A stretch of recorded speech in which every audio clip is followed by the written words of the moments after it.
Come on, boys! Pirate. Radiopirate.com. Voici les Radio Pirate News avec Jeff. Radio Pirate News de 2 heures aujourd'hui. En plus du lab de Mr. White dans la version Prime. My God. C'est le dernier bout des Radio Pirate News. On vous la coupe en deux parties. On parle de Trump et du Canada. Amusez-vous. On fait un livre. On fait un roman. Let's go. Yes, sir. Let's go. Parlant de Trump, bon, on a d'abord Doug Ford qui réitère que cette publicité-là, si c'était à refaire, il le ferait. Il était dans tous les médias hier. Moi, oui, son but est atteint. Il dit mon but est atteint. Là, Oui. Puis les Canadiens anglais, en général, les liberals, les liptards, sont hyper satisfaits et ils trippent bien gros sur Doug Ford. Ça, c'est quand même spécial. C'est Capitaine Doug Ford Canada. est un conservateur. Oui, c'est le Capitaine Canada. Et la vérité, c'est que Carney, puis vu que c'est pas un gars très autoritaire, c'est un gars assez mou, Carney n'a pas beaucoup de poignes sur qui que ce soit. En fait, un premier ministre d'une province est quand même assez libre de faire ce qu'il veut. Mais, bon, personnellement, je trouve que la réaction de Donald Trump, c'est la première fois que j'ai vu Donald Trump être un peu fragile, un peu momoune. Je trouve ça un peu... Mais je comprends très bien. Il y a un bout que je comprends. Je comprends très bien que si Donald Trump achète pendant des matchs de hockey, mettons, c'est la Coupe Stanley. Les Maple Leafs de Toronto sont à la Coupe Stanley contre les Oilers d'Edmonton. Et Donald Trump achète de la pub, puis il nous annonce pendant un spot de TV qui est présenté 2 fois par game, pendant un playoff, pendant la finale de la Coupe Stanley, où Donald Trump nous vante les États-Unis, puis qu'il nous incite à la fin du commercial à se joindre à nous autres, puis que, anyway, même si vous ne le voulez pas, vous allez devenir le 51e État. Je peux vous dire de quoi? Il y a quasiment une guerre civile au Canada. Donc, moi, à mes yeux, moi, ça ne me dérangerait pas. Moi, ça me dérangerait 0,00. À l'inverse, la publicité de Doug Ford aux États, contrairement à ce que Trump dit, puis tout ce que la gang dit, ouais, mais il essaie d'influencer la Cour suprême. Si la Cour suprême est influencée par une annonce, ben là, on a à revoir le rôle de la Cour suprême, parce qu'on engage la Cour suprême. on a un gros problème, là. Donc, moi, je n'ai pas été affecté par ça autant qu'eux autres. Puis à l'inverse, si Donald Trump achetait de la pub au Canada et au Québec pour essayer de nous convaincre de se joindre aux États-Unis d'Amérique, je ne serais pas quelqu'un de très outré de ça. Là. Je serais zéro outré. Mais je sais que 90% des Canadiens seraient outrés de ça. Ben oui. Donc, c'est toujours un peu dans cette position-là qu'il faut se mettre. OK, parfait, tu fais ton fin-fin, mais mets-toi à l'inverse. Tu trouves ça drôle? Ah oui, Ford est allé piquer Trump, parfait. Trump a fait le Y. Trump a fait un gros cacamou. Oh oui, Trump a été pas sensible là-dedans, on va se le dire. Mais à l'inverse, si vous pensez que Trump a été sensible, imaginez-vous à l'inverse. Qu'il y a des gens qui achètent de la pub. Puis là, dans ce cas-ci, je comprends que c'est pas Carney qui a acheté la pub, c'est un genre de sous-produit de Carney, c'est un PM de province. Mais si, mettons, Trump achète de la pub au Québec en français et au Canada anglais pendant des matchs de la Coupe Stanley, on va vous dire de quoi ça va... Je vous dis, il y a une guerre civile. Donc, tu sais, retenons-nous un peu, là, parce que en tant que gens fragiles, là, on n'a pas de leçon à donner à personne, là. On est assez fragile, on est assez sensible. Je pense pas qu'on est... je pense pas qu'on est plus tough que Trump sur une patente de même. S'il y avait une campagne... Enlevez-la, la campagne de pub. Il n'y a pas eu de campagne de pub de Ford. Et que depuis quelques semaines, Trump nous met à TV pendant des événements importants de la pub pour que le Canada se joigne aux États-Unis. Je vous le dis, là.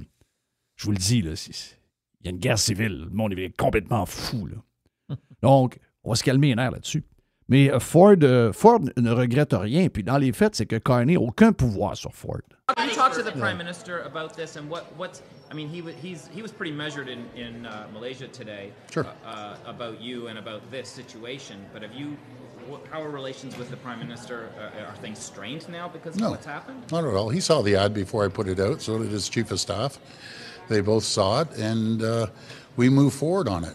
But again, we achieved our goal. as we say, mission accomplished. It was done. They're talking about it in the U.S., and they weren't talking about it before I put the ad on. So I'm glad that Ronald Reagan was a free trader.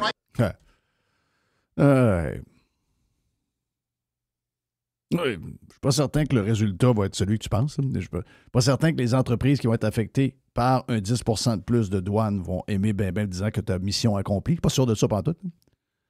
Mais le gars, c'est un... Ford, c'est un gros souffle. Là. Et la réalité, c'est que le premier ministre du Canada semble être en équipe avec lui. Moi, je vous l'ai dit vendredi.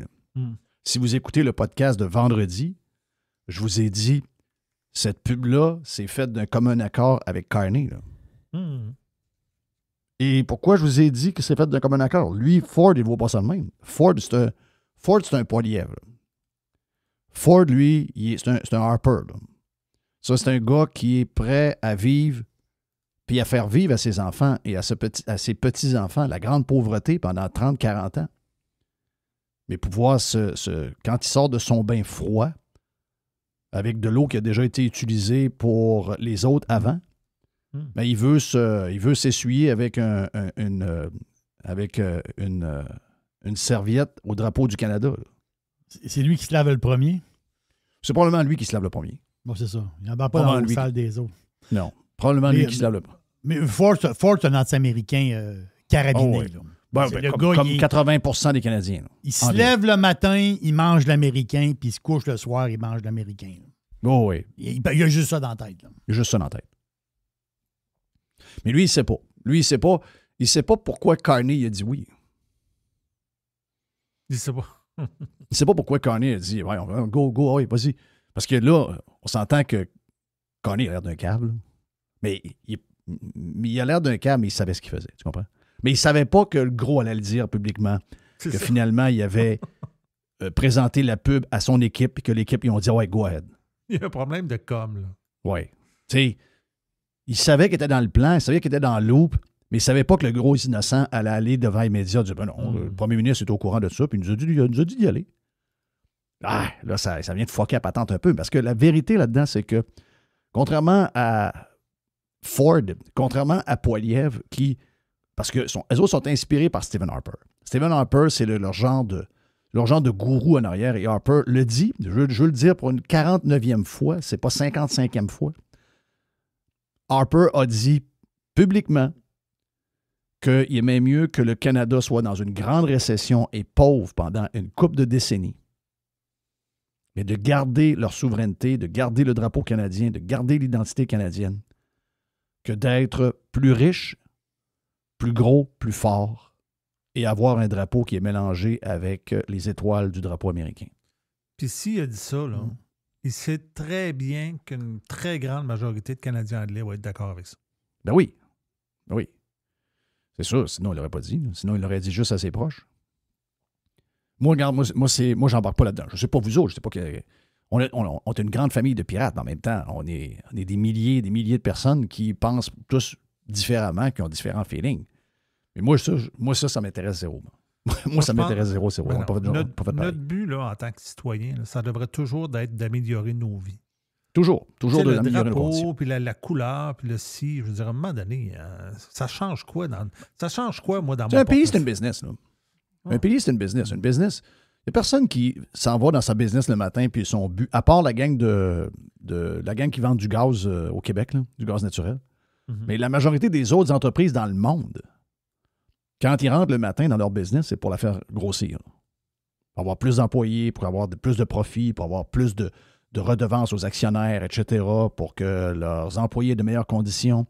Ils ont des ailes de développement pour d'autres produits, etc. Ils veulent grossir.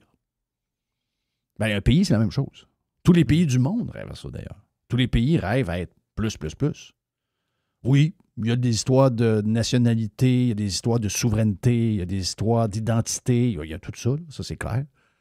Mais, tu sais, ultimement, ce qu'on veut, c'est avoir un monde meilleur. Là. Ça, c'est clair. Donc, Harper, lui, Poilievre, je dois le dire, là. T'sais, ça ne veut pas dire que je ne voterai pas Poilievre, c'est pas ce que je dis, là. Ne mettez pas des mots dans ma bouche. Il y en a qui m'ont mis ça en fin de semaine, il y en a qui m'ont écrit. Plusieurs m'ont écrit là-dessus, d'ailleurs. Je me suis peut-être mal interprété, mais ce que je veux dire, c'est que si vous pensez que le meilleur futur pour votre famille, vos enfants et vos petits-enfants, c'est de se joindre aux États-Unis d'Amérique, les conservateurs que nous avons, donc les Doug Ford, Poilievre, leur gourou Harper, ils n'ont pas votre vision. C'est ça que je veux vous dire. Je ne veux pas dire que je ne voterai pas conservateur. Et l'autre affaire que je dis, c'est que celui qui va nous livrer dans un deal négocié où il y aura une intégration, comme en parlent les gens de Radio Pirate, comme en parle Kevin O'Leary, comme en parlent plusieurs, parce que c'est la seule solution, parce qu'il n'y en a pas d'autre, ben celui qui va le faire, parce qu'il n'y a pas de feeling, c'est pas un homme qui a des émotions, c'est pas un homme qui est attaché au Canada. S'il avait été attaché au Canada, il aurait passé sa carrière au Canada. Il aurait passé sa vie au Canada. C'est ça. Mm-hmm. S'il avait été attaché à ce pays-là, il aurait probablement marié une Canadienne. Puis s'il avait marié une, parce qu'il est allé à l'école, mettons, à Oxford, puis qu'il a marié une British, il l'aurait convaincu de revenir chez lui, dans son pays qu'il aime. Mais c'est pas ce qu'il a fait. Il est revenu quelques années. Il est revenu pour être le grand patron de la Banque du Canada. C'était un tremplin pour lui pour être le patron de la Banque de l'Angleterre. Ouais. Mais sa famille est élevée en Angleterre. Il a fait ses études là, il a connu sa femme là, il s'est marié là. Il a eu ses enfants là. Son frère travaille, son frère avec qui il est proche travaille à Buckingham Palace. C'est un proche du roi Charles. C'est un British. Bon, la seule affaire, c'est, OK, peut-être que sa loyauté envers la couronne, c'est peut-être le seul bout qui l'attache, là, OK? Mais d'après moi, c'est un gars qui est pas très émotif. C'est pas quelqu'un donc qui va passer donc ses émotions en premier, ses feelings. Et lui, ce sera que une décision d'affaires. Parce que c'est comme ça qu'il fonctionne avec sa propre compagnie dans laquelle il est impliqué avec un paquet de monde, qui est Brookfield. C'est le genre de décision qu'il prend comme boss d'une banque centrale. Il n'y a pas beaucoup d'émotions à avoir. Tu vois des indicateurs, tu vois des écrans, tu vois des chiffres. Puis à partir de là, tu dis, OK, on monte les taux, on garde les taux de même ou on les baisse. Pas bien compliqué, là. Il n'y a pas beaucoup d'émotions là-dedans. Mais non. Donc pour moi, c'est ça qui va arriver, OK? Est-ce que ça veut dire que je prends pour Carney? Non, je ne suis pas capable de voter pour un libéral. Je ne suis pas capable de voter pour un gars comme Carney. Mais je veux juste qu'on comprenne ce qui se passe. Celui qui va faire l'alliance. On va probablement rester un genre de pays qui va ressembler à l'Irlande, qui va ressembler à l'Écosse. Mais lui, il voit ça, là. Grande-Bretagne. Il sait exactement comment le modèle est monté.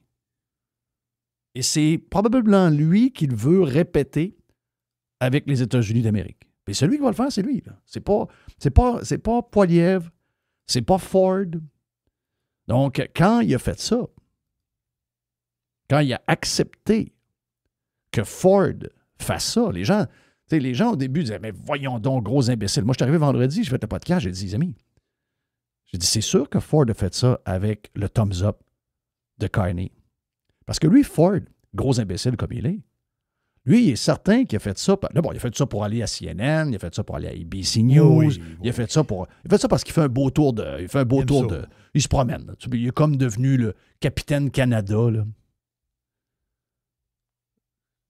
Mais lui, ce qu'il ne sait pas, c'est que quand Carney il a fait thumbs up, c'est parce que Carney savait que ça allait choquer le gros, puis que le gros allait pogner les nerfs, puis il allait couper les négociations, puis il allait nous sacrer un genre de pourcentage de plus. Carney savait tout ça. Là. Carney, je sais que vous ne l'aimez pas, là, mais Carney est beaucoup plus intelligent qu'un gars comme Doug Ford. Tu sais, Doug Ford, c'est... Moi, j'ai mon feeling, son frère était plus brillant que lui. Là. Donc, ça vous montre ce que je pense de lui. C'est pas fort, là. Mais Carney est beaucoup plus brillant que Ford. Ford est un épais, là. C'est vraiment un épais. Là. Ça Les veut gens dire qui que Ford ne prend pas une goutte d'alcool? devraient en prendre. Oui, il devrait en prendre. Non, mais tu sais, contrairement à son frère, qui lui était frosté tout le temps. Là, Oui, mais ils devraient en prendre. je pense qu'il Il devrait en prendre. Ah oui. Ouais. Mais l'autre l'a utilisé en sachant très bien le outcome de ça. Il savait très bien, voyons. Il savait très bien. Il savait très bien que tu t'en vas aux États-Unis faire une campagne câble de même. C'est sûr que ça va provoquer ce que ça a provoqué là. Mais qu'est-ce que ça fait pour Carney? Ben, ça accélère le processus que je suis en train de vous parler depuis des semaines. Est-ce que vous pensez que c'est un hasard? Au Québec, qui est le journal pro-libéral au Québec depuis 50 ans? Même si c'est un journal qui est devenu un peu douteux, c'est un journal qui, à ce niveau-là, n'a pas changé beaucoup. Parce que les fonds viennent de ces gens-là, puis dans les donateurs, il y a beaucoup de libéraux fédéraux, puis cette affaire-là. La presse à Montréal, c'est un journal qui est un journal pro-libéral fédéral. Est-ce que vous trouvez ça drôle, vous, que Yves Boisvert, finalement, nous admette qu'on ne peut pas négocier vraiment avec Donald Trump? Donc, ce qu'il nous met comme photo, il nous met Carney avec Trump dans le bureau, puis il nous dit, parce que pourtant, le même journal nous a dit, le gars que ça nous prend pour aller contrôler Trump, puis négocier, puis sauver le Canada, c'est lui. Et les Québécois ont embarqué là-dedans. Les bloquistes ont voté pour Carney. Et là, Carney, lui, il est vu comme le Messie, il est vu comme le top négociateur, il est vu comme quelqu'un. Les gens n'arrêtaient pas de parler de son CV. Lui, il a le CV. Oui, c'est le gars du... Oui, lui, il a un bon CV. Lui, il a le CV. C'était ça qu'on entendait. Le gars, il a le CV. OK. C'est la cassette électorale. Là. C'était la cassette électorale et c'était la cassette du journal La Presse. Et là, tout d'un coup, on a Yves Boisvert de La Presse qui nous dit, parce que Yves Boisvert, c'est un genre de... Je sais pas si c'est une vedette de la presse, je ne connais pas ses chiffres. Là. Mais là, Yves Boisvert, je vais vous lire le titre. Le titre de l'article d'hier, je pense, c'est le titre. Il n'y a pas de tactique magique pour négocier avec Trump. Et la photo en dessous du gros titre, c'est Mark Carney avec une face un peu bizarre, assis à côté de Trump dans le bureau ovale. C'est quoi que vous pensez qui se passe? Ils sont en train de réaliser qu'il n'y aura pas de négo. T'sais, le premier ministre du Canada, Mark Carney, et le président des États-Unis au début octobre, il nous montre la photo, puis on voit que Trump est en contrôle de la réunion, puis que Carney est à côté, puis il ne sait pas trop quoi faire. Cette photo-là a été choisie pour fitter avec le titre. Ils ne sont pas en train de poignarder Carney. Ils ne sont pas en train de dire à leurs lecteurs, vous avez voté pour le mauvais. Vous auriez dû voter pour qui ça vous tentait, puis on vous a trompé, puis on s'en excuse. C'est pas ça qu'ils font. C'est qu'ils sont en train de justifier ce que Carney est en train d'accomplir. Kevin O'Leary, c'est très spécial, là. Kevin O'Leary, c'est un conservateur. Ben oui.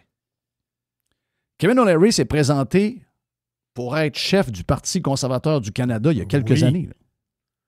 Oui. Kevin O'Leary a traité de tous les noms Justin Trudeau et les libéraux depuis 10 ans. Il l'appelle le King des idiots. Et là, Kevin O'Leary, qui est très proche des conservateurs, ben Kevin O'Leary, lui, il n'a pas changé son discours depuis à peu près, depuis le mois de mars.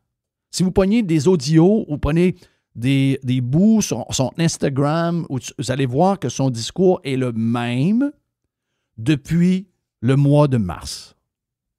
Il y a une chose qui a changé depuis le mois de mars. C'est que Kevin O'Leary trust Carney. C'est un conservateur. C'est pas un libéral, Kevin O'Leary. Mais il dit, il va nous régler. Et qu'est-ce qu'il dit? Qu'est-ce qu'il a dit hier à CNN? Hier ou avant-hier, on vous l'a fait entendre hier. Qu'est-ce qu'il a dit, Kevin O'Leary à CNN? Il a dit, eh bien, il n'y a pas d'autre moyen. Voici comment ça va finir. Ça va finir qu'on va avoir le dollar américain. Ça va finir qu'il n'y aura plus de frontières. Ça va finir qu'on va avoir une économie intégrée. Ça va finir qu'on va faire 1 + 1 = 1. Et j'ai très confiance en Mark Carney. Un peu, là. Wow!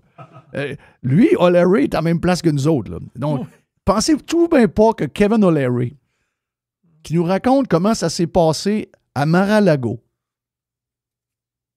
En passant, juste vous dire à Mar-a-Lago,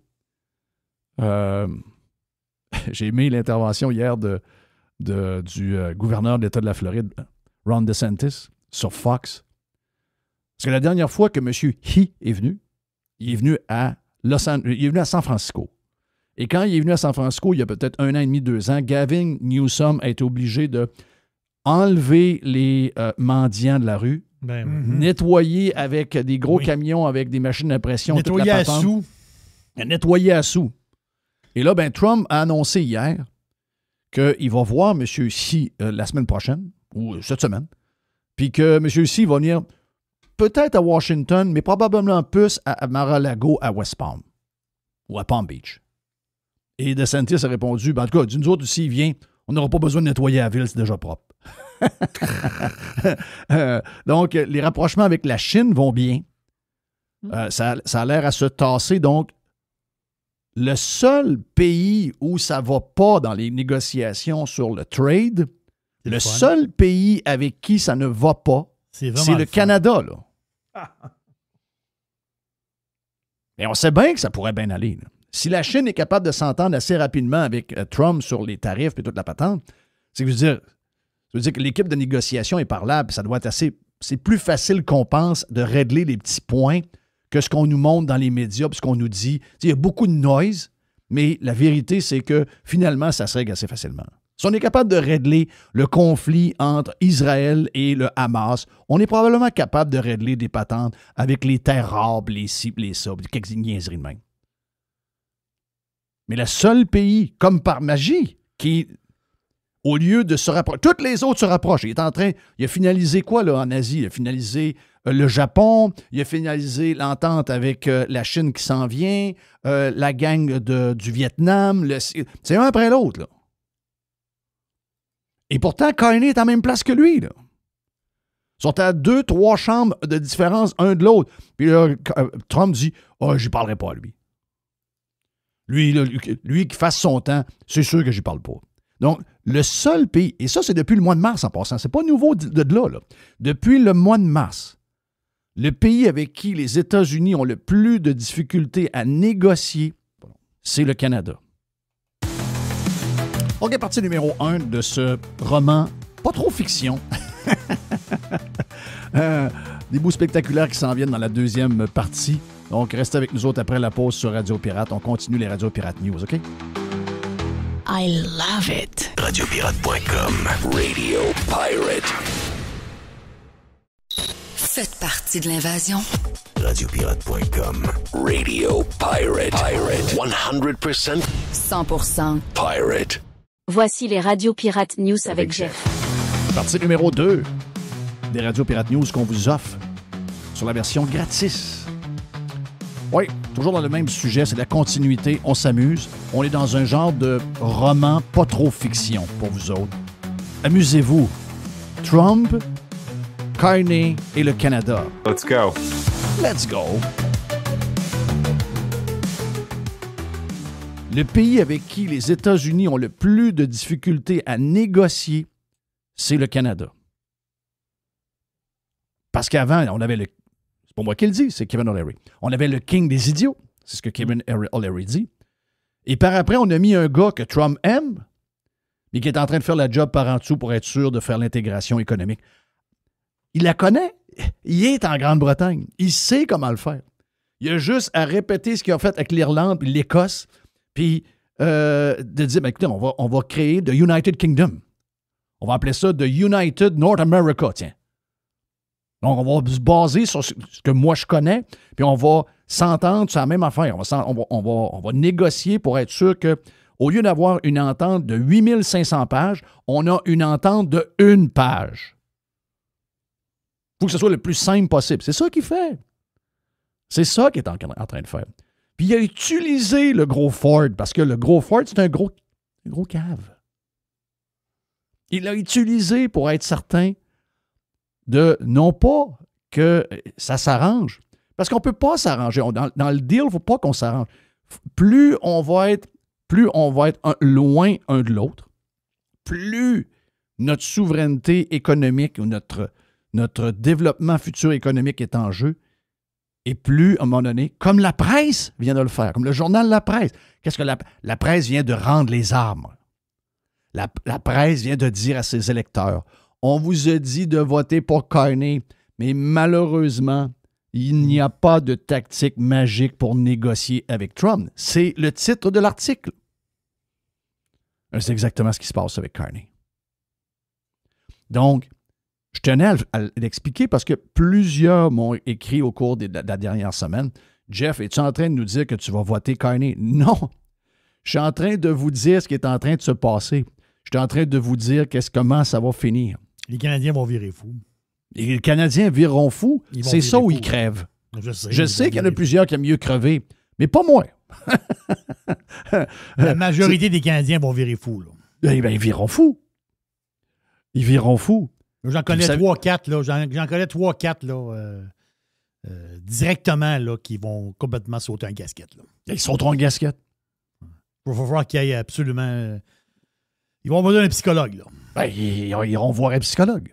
Ça va prendre des psys, là. Il y en a qui vont t'affecter totalement. Et je vais même vous dire comment ça va finir pour Carney une fois que ce sera fait. Carney va déménager de nuit. Il va retourner au UK? Non, moi, je l'ai vécu, moi. Moi, je suis un partisan des Dolphins, pas depuis... ça fait pas 15 ans, un partisan des Dolphins. Moi, ça fait depuis les années 70 que je suis un partisan des Dolphins. Donc, tu peux dropper ton équipe pour un autre. Ah oui, comment on fait ça? Ça fait 1979, 1980 que je parle des Dolphins. Voyons, comment, man? Nous autres, on a eu Nick Saban comme coach. C'est ça. Le meilleur coach du college. LSU. Là. OK? On avait le meilleur coach du college qui venait de prendre la relève, justement, de Jimmy Johnson avec les Miami Hurricanes, la grosse équipe de Miami. Puis là, on était avec LSU. Là. Et Nick Saban, le meilleur coach de l'histoire du college, après beaucoup de grands coachs. Ben, Nick Saban est nommé coach des Dolphins. Mm-hmm. Et après 2 ans, il s'est rendu compte qu'il était pas capable de coacher des athlètes qui gagnent des millions. Il est mieux que les jeunes. Donc, il est allé signer en cachette avec Alabama, avec qui il a fait une run incroyable. Mais quand il est allé signer avec Alabama, puis qu'il y a eu la conférence de presse, la maison où il vivait à Fort Lauderdale était vide. Ils l'ont vidé de nuit. C'est sauvé, là. Ben, Mark Carney va faire exactement ça. Il va retourner en Grande-Bretagne, il va aller s'établir là-bas. Il va peut-être même travailler pour comme son frère, il va peut-être travailler pour Buckingham Palace pour dernier job. Il va s'occuper des finances de Buckingham Palace, de tout leur placement, et patente de même. Puis il va avoir une job de rêve. Puis il sera plus au Canada. Voyons, qu'est-ce qu'il a à faire là, lui?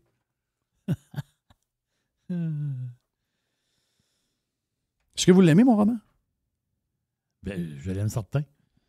Mais toi, tu penses que quand les Canadiens anglais vont lire mon roman, ils vont faire une crise de cœur? Non, ou même les Québécois? Non, ça, c'est pas savoir. Là. Il n'y a pas d'issue. La presse vous le dit. Il n'y a pas de tactique magique pour négocier avec Trump. Si vous n'avez pas compris ce que la presse essaie de vous dire, là, ils sont en train de vous préparer. Là. Ils sont en train de vous dire que, ouais, on a pensé qu'on pouvait, mais finalement, on n'est pas capable. On est trop petit, on n'est pas assez riche, on va nulle part. Si on n'a pas eux autres, on crève. Il n'y aura pas d'armoire vendue à Singapour. Il n'y aura pas... mais il y a le Laos, là. Ah oui, le Laos. Ouais, le Laos, c'est 50 millions de dollars d'échanges commerciaux avec le Laos. Là. Oui. Est-ce que Elsie Lefebvre, là, t'es en train de regarder, voir y a-t-il des pays qu'on peut vendre des bébelles? Oui. Ah oui, elle c'est pur d'eau mienne. Non, c'est incroyable. pur d'eau mienne. Elle croit réellement que le Canada peut se passer des États-Unis. Là. Oui. Elle croit pour vrai. Là. Oui, ben oui. Si tu me dis, quand tu me dis son nom, je te dis, oui, je suis pas surpris. Mais non, je suis pas surpris. C'est ça, j'ai écrit sa réalité. Ben, regarde, j'ai une petite question pour Elsie. C'est Elsie. On a des chiffres qui sont sortis hier. Là. Comme par hasard, c'est encore dans la presse, mais ces chiffres-là sont... L'article que j'ai, c'est de la presse, mais ils sont disponibles partout. Les exportations canadiennes ont reculé au deuxième trimestre de 7,5 %. C'est la plus forte baisse du Canada en exportation depuis la crise économique de 2009.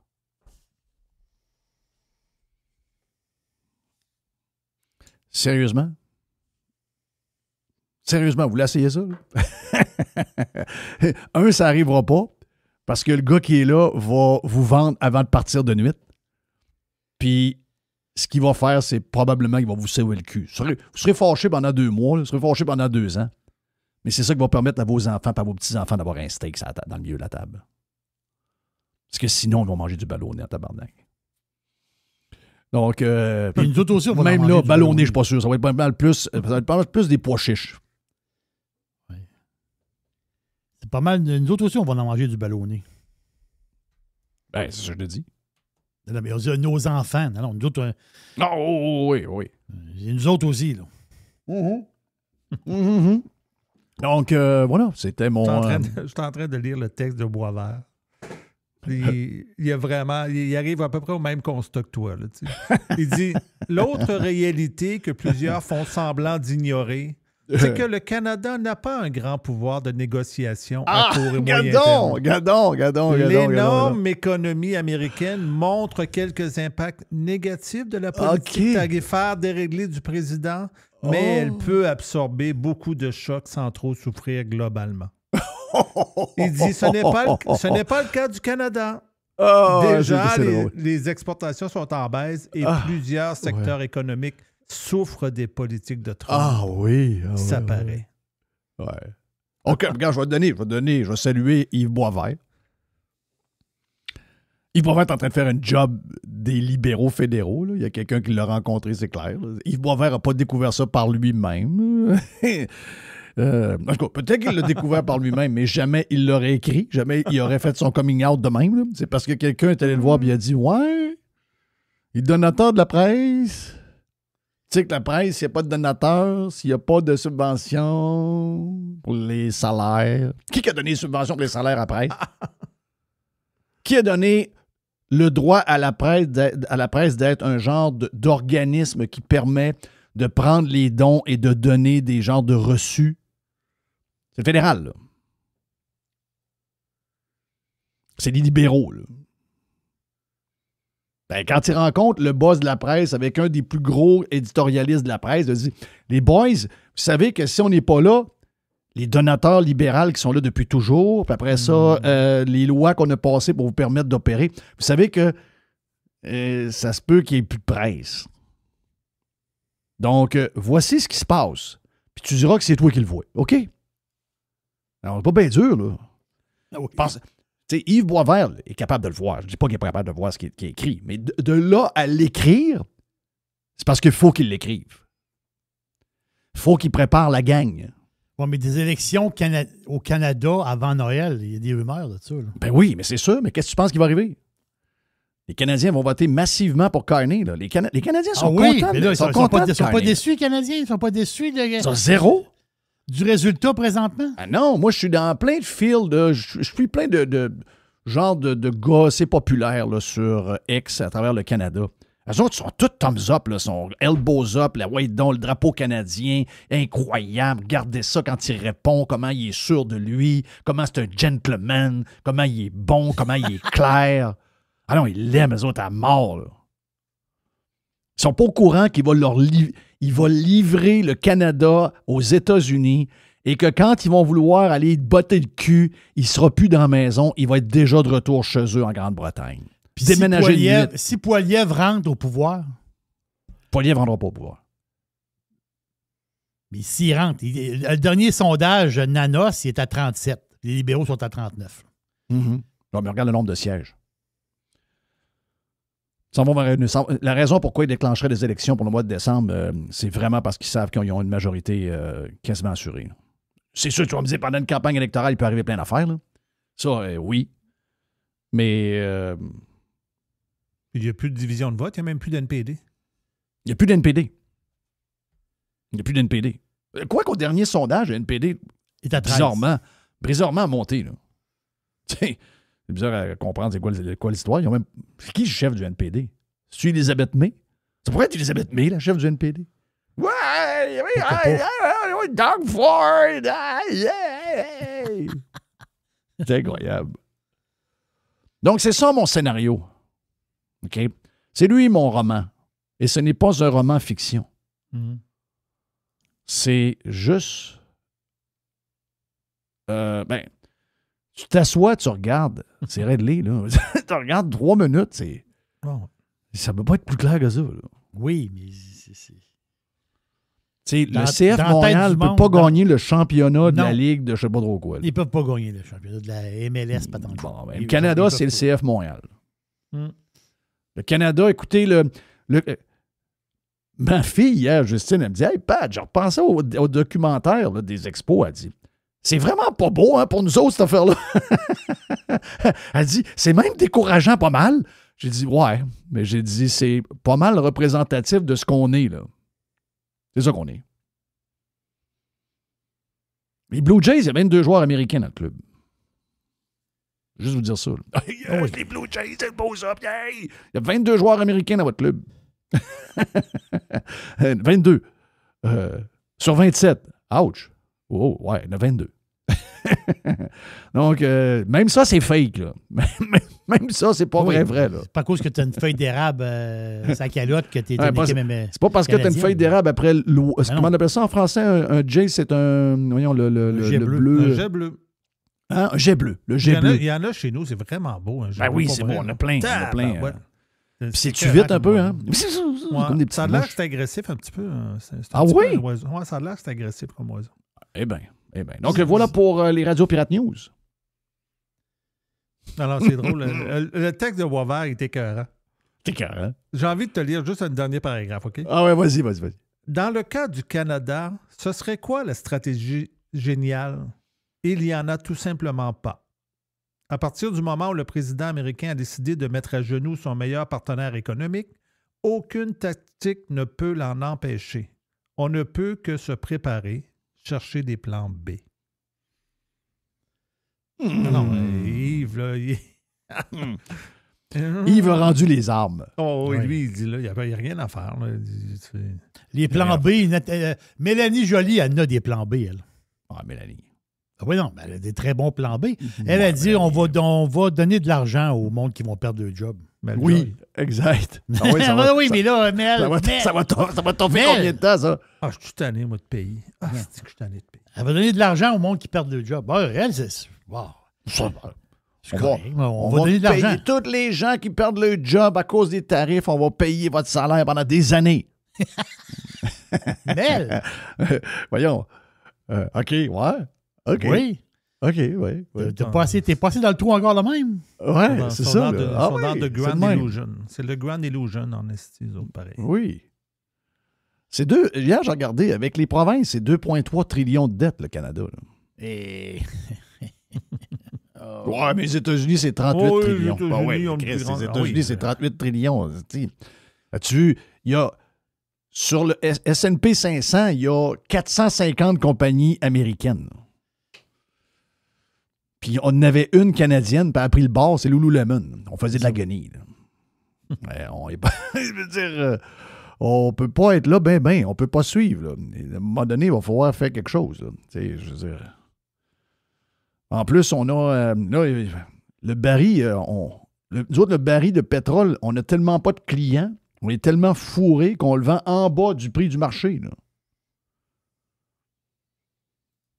Donc, c'est notre seule ressource qui est vraiment payante. Puis Chris, on n'est même pas assez wise pour mettre des tuyaux bord en bord, pour avoir multiples clients, pour qu'il y ait une offre. C'est qui arrive ces maisons qui mettent des maisons à 450 000 puis que la maison finit à 539 000.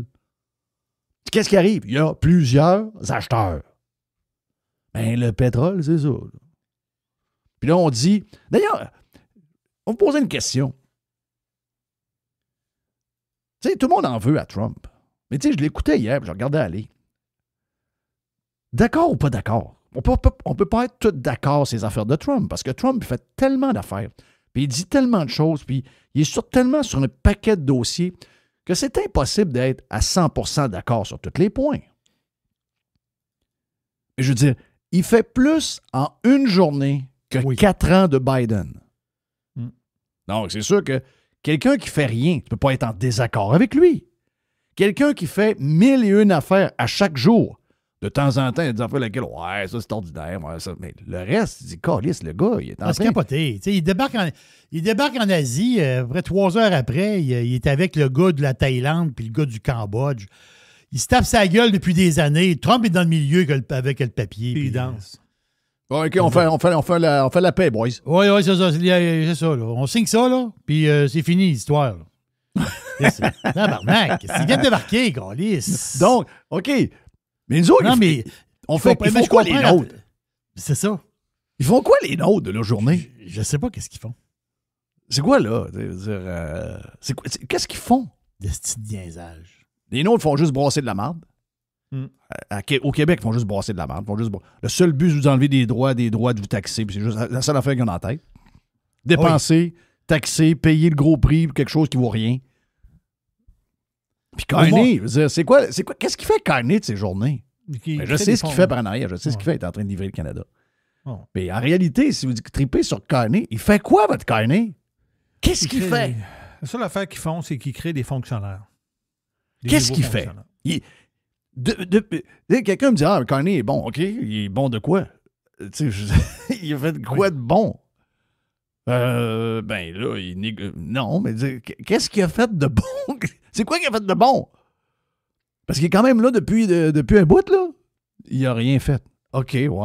OK, ben il a rien fait. Parce que t'es pas capable de m'en nommer une seule affaire qu'il a faite. Hein? C'est ça. Non, je suis pas capable. Mais il est bon. Le Canada, c'est un pays dysfonctionnel, pareil. Là. Oui, c'est complètement. On a 10 polichinelles. On a 10 polichinelles qui s'entendent pas. Puis un Britannique, un Britannique qui run la patente, là, à un moment donné.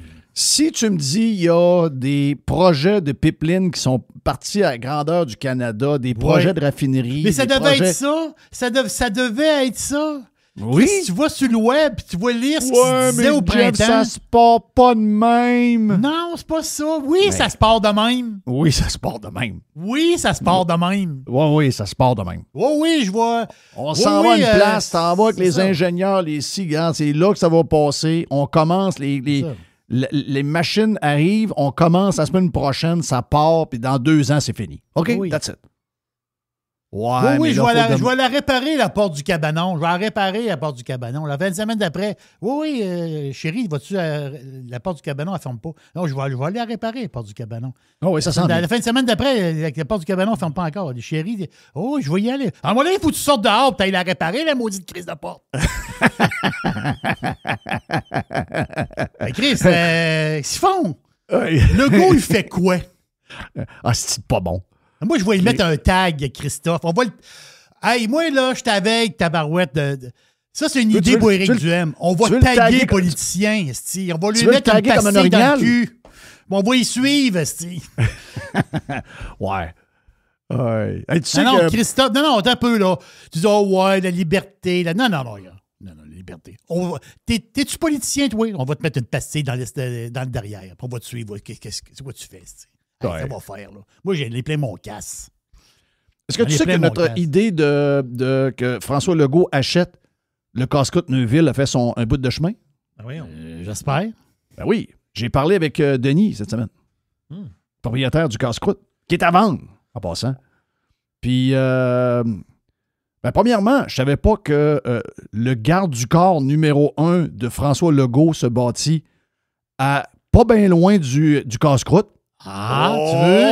OK, sur la 138, il y a une construction de maison pas loin du casse-croûte. Voilà. C'est le garde du corps numéro 1 de François Legault. Et Denis me dit, pour le motiver, donc la saison est finie, là, mais il dit à l'ouverture de la saison l'année prochaine, oui, il y aura un trio François Legault. J'aime ça. J'aime ça. Donc, ça s'en vient. Ça s'en vient au casse-croûte Neuville. Au printemps, à l'ouverture, il y aura un trio François Legault. On va dire de quoi il va y avoir beaucoup de fromage. Il y a du fromage. Du fromage. Oui, du fromage. Si, OK, on finit.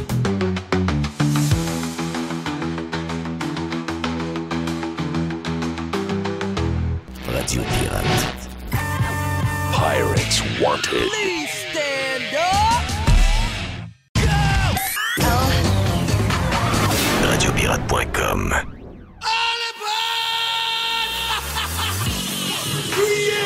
Priez pour vos vies. Bitcoin.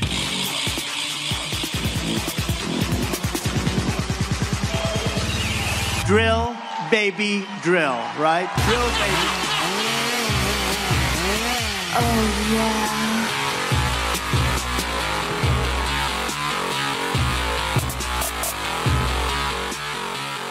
Est-ce que Joe Hamel est un gars de baseball? Je n'ai pas senti que tu es un gars de baseball tant que ça. Non, ben écoute, j'aime ça y aller en personne. C'est un sport que j'apprécie en personne, toute l'ambiance derrière ça, la culture, l'événement. Donc, t'as pas ta calotte des Jays. T'es pas full Canada. Je partage pas mal ton opinion sur les Jays. En fait, je trouve ça très drôle que tu as vu mon tweet hier là, de les boomers nationalistes, tu sais, tous les fans de sport là, sur X. Ont beaucoup de choses en commun avec le Canadien anglais qu'ils détestent. C'est du monde qui ont voté pour Carney, premièrement. C'est comme la moitié des souverainistes qui ont voté pour Carney, quand même. C'est quand même drôle. Et c'est du monde qui se sont enrichis qu'un bungalow surévalué. Puis c'est des fans des Jays. Fait que, ce monde-là, fondamentalement, partage plus de choses qu'ils pensent. Oui. Mais je sais que je sens que tu n'es pas un méga fan de baseball. Moi, j'étais un fan de baseball fini. Là. Puis, j'ai pas digéré encore, je sais pas. J'ai comme décroché quand les expos sont partis. Puis, je me suis pas raccroché bien. Pourtant, quand j'y vais, comme toi, quand j'y vais, j'apprécie puis j'aime la game. Mais j'ai réalisé quand j'ai regardé le documentaire sur Netflix pourquoi j'étais où j'étais. Mm-hmm. Puis, si tu le regardes, il faut que tu le fasses. Mm-hmm. Parce que au-delà de juste, faut trouver un coupable au départ des expos. C'est que pendant 1h40, puis je suis très content quand je n'ai parlé avec Régent hier, que Régent a vu la même Christie d'affaires que moi, même si on n'est pas dans la même famille politique, c'est l'échec du modèle qu'on voit. C'est qu'on n'a pas une crise de scène. On a un groupe d'investisseurs qui sont des... Puis, écoute, je sais qu'on voit souvent Jacques Ménard là-dedans, là, mais Jacques Ménard, on l'entend pas, il n'est pas cité, mais on voit des images full de Jacques Ménard là-dedans. Mais je me rappelle très bien que lui, ça a été un gars qui a... travailler dans le dos un peu de Claude Brochu. Puis, non, finalement, tout le monde s'est planté. Puis personne n'était capable de mettre du cash à la table. C'est le vrai drame, c'est là. C'est celui-là, exact. Je suis totalement d'accord. J'ai un chum qui a exactement la même position que toi, puis Régent là-dedans, là, puis qu'il connaît bien le dossier des expos, puis il déteste aussi les Jays pour la même raison. Pas les Jays, mais la nouvelle frénésie pour les Jays. Là. Je suis convaincu qu'il y a des fans des Jays depuis longtemps. Là. C'est pas c'est correct, c'est notre affaire. Mais non, ton constat sur... c'est ça, il n'y a pas réellement d'argent. Là. C'est toujours le même cash qui tourne en rond. Puis c'est vrai aussi dans plusieurs secteurs. Tu sais, comme quand on n'a pas le cas de se mobiliser pour garder ça. Parce que, tu sais, évidemment, il y avait des défis. Là. Tu parlais... Je connais pas l'histoire. Je sais qu'il y avait une histoire de stade... Je pense qu'il y avait un projet de stade. Où sont les tours du Canadien à l'heure actuelle? Hein? Les tours à côté oui, pas loin de ça. Là, je voyais le plan. Ben, ils ont fait des condos à la place. Oui, exact. Mais les condos du Canadien en face, c'était où était prévu le stade. Lui qui a fait la grosse passe, c'est Gillette. Parce que lui s'est fait financer à 100% pour l'achat du Canadien et qui comprenait le Centre Bell et les terrains non développés qui allaient donner naissance autour du Canadien. Il a fait une petite passe, lui. Lui, il a fait la passe, parce que lui... Mais avec un taux d'emprunt qui était, je pense, la moitié en bas du marché. Exact. Puis je pense que le deal était presque financé à 100%. Là. Fait que c'est quand même encore spécial qu'il n'y ait personne au Québec qui ait été capable de se mettre là-dedans, encore une fois. Mais c'est ça, tu sais, tu disais, PKP n'est pas capable d'acheter une équipe de la Ligue nationale. Il pourrait... Mais il devrait être all-in là-dedans, il devrait vendre des actions, devrait se mettre en... Il devrait être quasiment all-in dans cette entreprise financière-là, puis il va probablement pas le faire. Mais qui d'autre est capable d'acheter ça? Là? Qui d'autre est capable de faire des transactions de milliards au Québec? Il n'y en a pas bien. Fait que... Puis mon point, hier, je disais que... puis c'est drôle parce que ma fille plus jeune, Jus, était avec nous autres quand on a regardé. Puis hier, je mangeais avec hier, puis elle me disait... Hey Pat, j'ai repensé au documentaire, puis elle dit, je t'ai entendu parler un peu à Radio Pirate à travers, parce que je suis pas trop loin d'eux autres. Elle dit, moi aussi, elle dit, j'ai ce feeling-là. Elle dit, Est-ce que Montréal puis le Québec vont être capables dans le futur? Parce que là, pour l'instant, ça va bien. Mais qu'est-ce que ça va être dans 20-25 ans si ça continue de demain? Est-ce qu'on va avoir quelqu'un d'assez riche pour être propriétaire d'une équipe comme le Canadien? Exact. T'sais, parce que là, le Russe, là, au Minnesota, là, on est rendu à quoi? C'est-tu 14,5 par année, Jerry? À Kaprizov? Ouais. Ah, il est plus que ça. C'est plus que ça, hein? Oh oui, je pense qu'il est plus que ça. Je vais te le dire comment que... Je me mets là entre 14 et 16. Non, mais là, c'est pas pire. Les Canadiens réussissent à signer beaucoup de joueurs. On va leur donner, les gars qui sont là. Ils réussissent à signer les gars jeunes pour plusieurs années, pas trop cher par rapport à leur vraie valeur. Moi, je pense que Caulfield, il regarde ses chiffres, puis il regarde les gars qui ont signé. Lui, il a signé de bonne il se fait fourrer. Ouais. C'est 17 millions. Ouais, c'est ans. lui le plus gros. Ouais, exact. Mais là aussi, l'affaire aussi, c'est que c'est le dollar canadien, Jeff. Là. On n'est pas c'est parti ça. du bon bord. Là. Non. Mais écoute, ça fait longtemps que j'en parle. Il n'y a pas de... Puis c'est pas juste là-dedans. Moi, je me rappelle une histoire que j'ai souvent contée. Je sais pas, je pense que j'en ai parlé à Radio Pirate. L'histoire de Champion Iron, Cliff Resource au Lac Bloom, la mine du Lac Bloom dans le nord du Québec, mine de fer. Il y a eu un write-off faillite à l'époque. Bon, le fer descend. Le secteur minier, c'est ça. Il y a un cycle haussier, il y a un cycle baissier. Dans le cycle baissier, c'est là que tu fais des acquisitions stratégiques, tu ramasses du cash, puis tu achètes des assets qui sont dévalués, des actifs qui sont dévalués, dans le but de relancer des productions pour arriver avec une mine en production quand le cycle des métaux... Le marché part. D'or. Exact. Fait que quand c'était le temps de racheter les actifs de Cliff Resource, il y a des groupes qui se sont activés au Québec. Là. Il y a un petit syndicat qui s'est formé. Bon, il y a des bureaux d'avocats. Ils ont essayé de lever d'argent. Ils n'ont même pas qu'à lever 500 000 en genre un mois. Il y a un gars qui s'est reviré, Michael O'Keefe, un Australien qui s'est reviré. Il a ramassé, je pense, 15 millions. Left and right. Lui, il a mis un petit peu d'argent là-dedans. Puis, ils ont racheté les actifs de Cliff. Puis là, Champion Iron, aujourd'hui, vaut quelque chose comme 2 ou 3 milliards. Et quand le fer était au top, comme un an et demi, je pense que ça faisait quelque chose comme 4-5 millions de profits par chiffre. Là. Fait que, tu sais, il y avait des machines encore enveloppées dans le plastique dans des installations. Fait que n'importe qui se rendait sur place, qui faisait un due diligence de la patente, aurait dit non, gars, c'est un no-brainer. On a une mine quasi en production. Il faut ramasser de l'argent. C'est du petit change, de Jeff, ramasser 15 millions là, pour des projets. Ben oui. Là. Quand tu parles à des grosses fortunes, etc. Mais il n'y a personne qui est capable de se mobiliser au Québec. Après ça, le monde chiale. Ouais, mais là, c'est les étrangers qui gèrent les mines au Québec. Oui, parce que Chris, on n'est pas capable de lever des capitaux. Puis on n'est pas capable de driver des projets de mine. Quand le gouvernement nous tire pas, nous tire pas dans le pied. Là. Donc, c'est emblématique du modèle québécois. Exact. C'est l'incapacité de lever des capitaux puis de driver des projets privés. C'est exactement. C'est ça. C'est ça qu'on voit dans le documentaire des expos. Là. Au-delà de... Tu sais, pour moi, au départ, j'étais certain que toute la merde, c'était... Tu sais, j'étais comme tout le monde. J'étais fâché après... Vendu, là, parce que lui avait été... Loria, Samson, 2 crosseurs. Exact. Finalement, les gars sont arrivés. Il y a une convention d'actionnaires en passant, là. Donc, la convention d'actionnaires, c'est à un moment donné, il y a un cash call. Il faut que tu mettes du cash, sinon t'es dilué. C'est Business 101, là. Exact. Si t'embarques pas. Si t'embarques pas, Chris, ton pourcentage diminue. Là. Bon, c'est ça qui est arrivé. Il y avait besoin de cash, puis il n'avait pas été capable de suivre. C'est pas un sport exotique dont l'avenir était questionné. Là. C'est quand même... By the way, le sport national des États-Unis, c'est pas le football, c'est le baseball. Vous saviez ça? Là? Le sport national, c'est le baseball. Donc, c'était quand même un sport qui était quand même avec des assises dans le béton. Là. C'est pas le pickleball. Là. Non, The Boys of Summer, là, c'est le baseball. C'est le passe-temps, c'est les hot dogs, c'est les bretzels, c'est la bière, c'est les vacances, c'est l'été, c'est les journées longues, c'est le baseball. Ça fait tout ensemble, cette affaire-là. Fields of Dreams, là, c'est symbolique, la patente du baseball. C'est quelque chose de ancré dans la culture. Oui, puis pas juste ça. La ville de Montréal a un passé lointain de baseball. Là. Les Royaux de Montréal, là, ça a commencé dans les années 1900. Oui, exact. Un peu comme le hockey. Là. Exactement. Ça a plus de 100 ans. Mais il faut que je l'écoute pour avoir... Parce que je connais pas, pour être honnête, je connais pas vraiment l'histoire. Moi, je me rappelle d'avoir été aux expos, j'étais jeune. Là. Puis, mais je me rappelle pas du... Mais je me rappelle pas. Moi, j'étais allé probablement dans fin 80, j'imagine, 90. Mais moi, j'ai pas connu la belle... Tu sais, je pense que tu en parlais souvent. Les expos, à un moment donné, c'était gros comme le Canadien ou presque. Là. Oui, c'était les 80, 90. Et je pense que l'opportunité, on l'a manqué. En fait, l'opportunité, on l'a manqué à plusieurs égards. Premièrement, mon chum Mike pourrait venir t'en parler, là, tout le dossier de l'hippodrome de Blue Bonnets.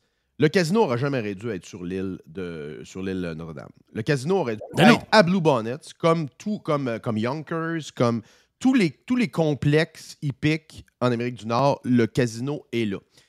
Peut-être le stade de baseball aurait pu être là aussi pour faire un vrai complexe de divertissement avec l'Auto-Québec. Tant qu'à être dépendant de crises de joueurs nationaux de même, on peut-tu leverager dans la bonne direction? Ça aurait pu être une solution. Parce que, c'est exactement ce que je disais hier. C'est ça qu'il fallait que tu fasses. C'est ça que. Puis tu sais, ça aurait été une bonne place pour le stade, là. Son emplacement au niveau des liens de transport, toutes les patentes. Regarde le Fenway Park. Le Fenway Park, pas au centre-ville de Boston. Là. Non. L'idée du stade au centre-ville, je pense qu'un aréna de hockey, je pense que ça fait, c'est plus petit.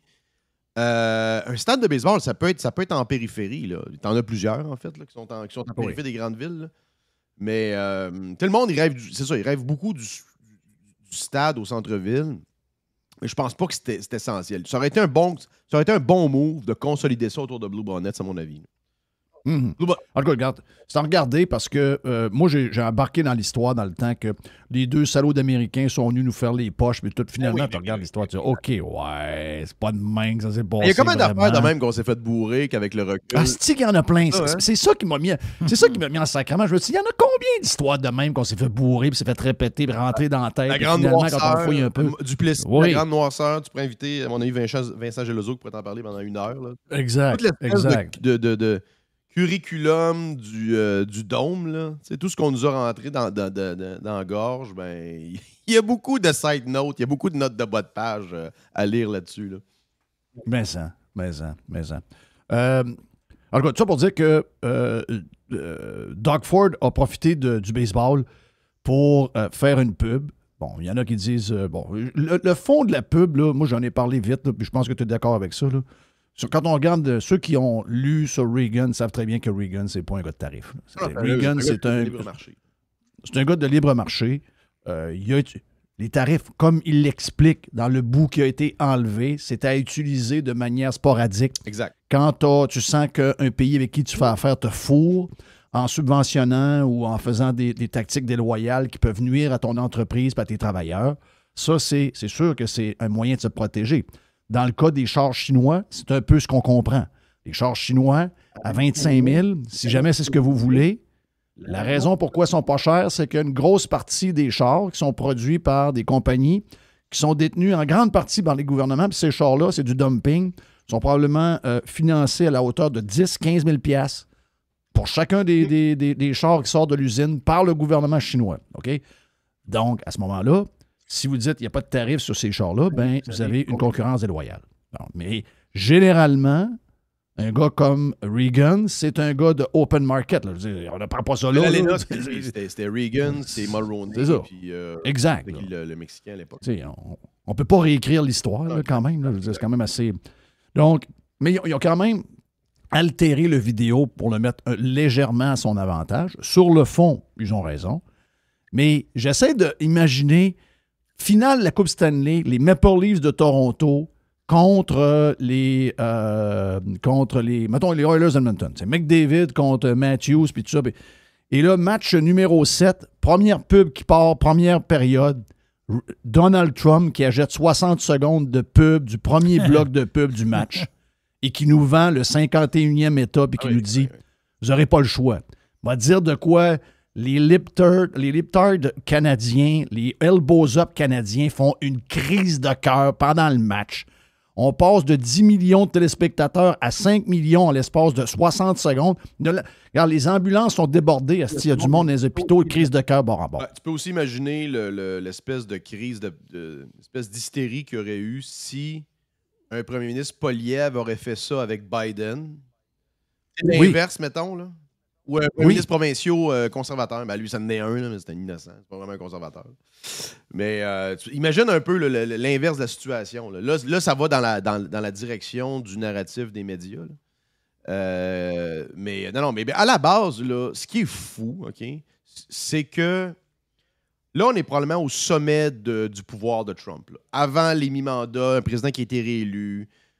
Trump ne peut pas être réélu. Là. Donc, Trump est comme all-in sur ce qu'il va léguer comme comme héritage politique et économique aux États-Unis.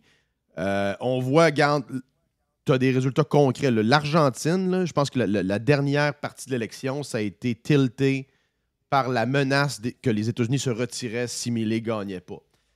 Là, tu as plus de soutien pour le Pesos. Ça, on appelle ça gunboat diplomacy. C'est les Anglais faisaient ça là, au 19e siècle. Là, se promenaient avec la Royal Navy, puis si tu ne payais pas les dettes ou si tu ne faisais pas affaire avec les Anglais, ils bombardaient tes ports avec les vaisseaux.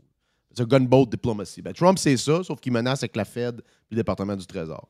Si vous embarquez pas, if you don't play ball, on va détruire votre currency. Vous n'allez pas avoir accès au marché américain, vous allez être barré. Puis c'est la plus grosse puissance mondiale, largement la plus grande puissance américaine, c'est le marché intégré financier de l'Occident. Oui, en chiffres, la Chine, c'est aussi gros, mais ça n'a rien à voir au niveau de l'intégration avec tout l'Occident au niveau des marchés financiers. Là. Donc, l'influence du président américain est disproportionnée, là, est bien plus grande que tout le reste du monde ensemble. Là. Donc, on voit que Trump est capable d'agiter le spectre du pouvoir puis les menaces avec des résultats concrets. Puis, c'est quand même drôle, Jeff, que l'étatiste québécois moyen n'apprécie pas ça. Vous êtes quand même prosterné au pied de toutes les crises de leaders autoritaires dans les 10 dernières années. Puis là, je veux dire, l'exemple type de ça, vous ne l'appréciez pas. Lui, il a du pouvoir pour vrai. Puis ça, vous ne pas ça. Je ne comprends pas cette patente-là.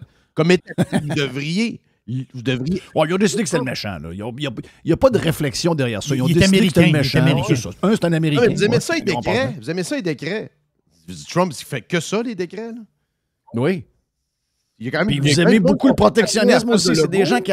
Même c'est des gens qui adorent le protectionnisme. Depuis quand ce gang-là aime l'open market? C'est quoi ça? Non, exact. Vous devriez aduler Trump.